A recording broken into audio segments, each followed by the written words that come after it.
When did you first begin to interact with Chinese grocers here in Tucson? There was a Chinese store, or two Chinese stores on one block, and I would go to the Chinese store to get bread or sometimes 2 eggs.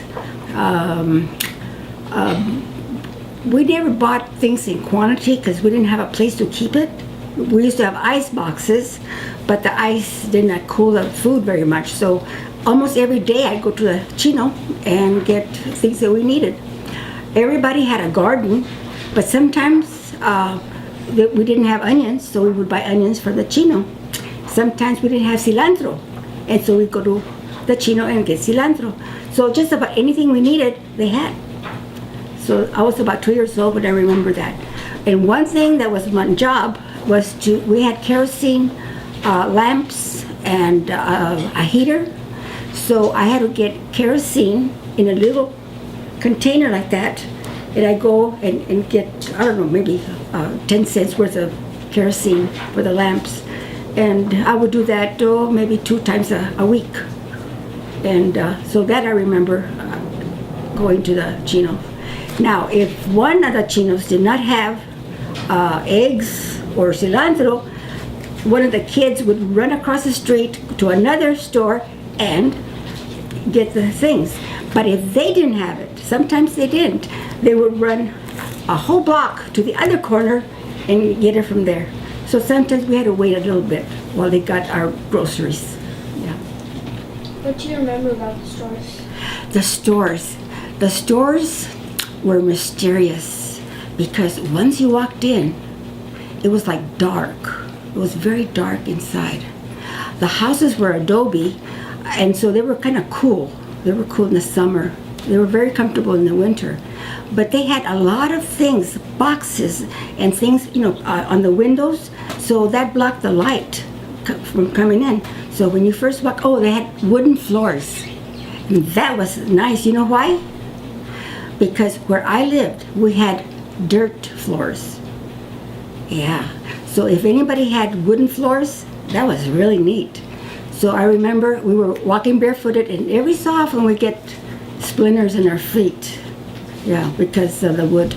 But we go into the wood floor, and then first it's dark, and then you smell something. It's very different smells. They had a lot of herbs and things I wasn't familiar with, so I didn't care for the smell. It smelled different. Yeah. And I always saw the kids helping the father. I didn't see the mother very often. She was always doing something in the back where they lived.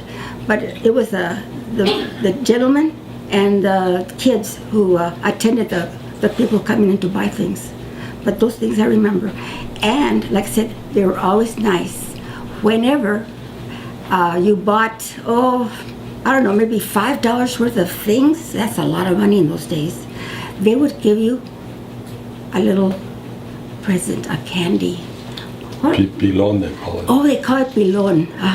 They give you pilon. And sometimes when you only spend $1, you stand there waiting, and you knew you weren't going to get anything, but they looked at you and they felt sorry for you, so then they give you pilon anyway.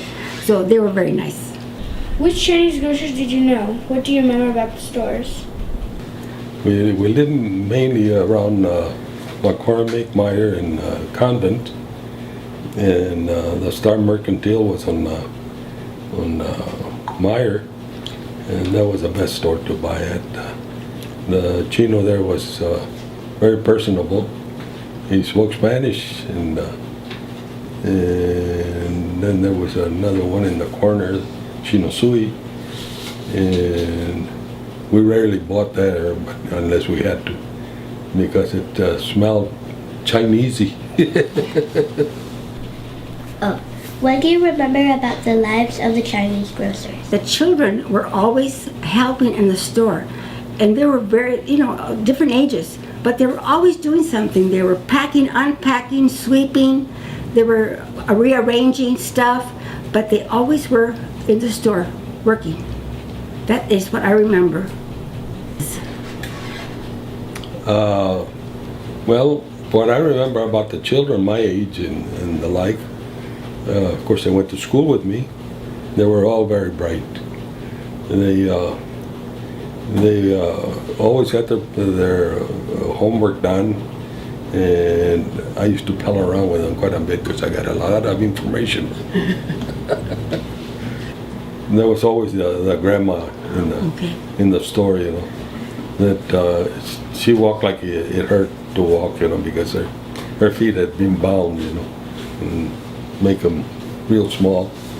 There was a style over in China, and so they had to suffer with that all through their lives afterwards. What was the neighborhood like at that time? Well, if it wasn't for the Chinese stores, the neighborhood would dry up and blow away because refrigerators were not in style. We had ice boxes. The iceman would deliver blocks of ice, and most of the time we couldn't afford to buy a block of ice, so we'd have to. It was like having to go to the Chinese store every time you needed something out of the refrigerator. So it was. So they were important. Very important.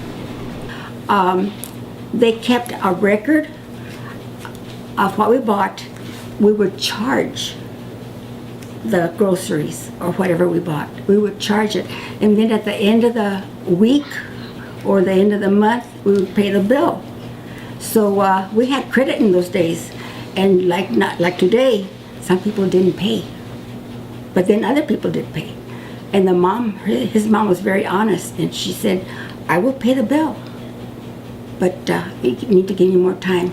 But he was very sympathetic, and he helped her by extending the credit so she could feed her kids.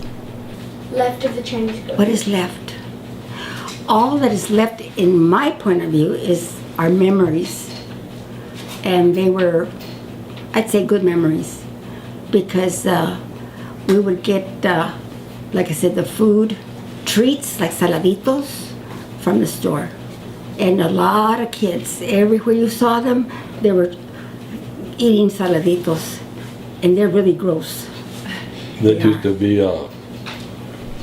what would you call it? Standard procedure to go down the street in your block and knock on the door and ask the people if they wanted anything from the store. Because of course you went for the Pilon. pilon that they gave you.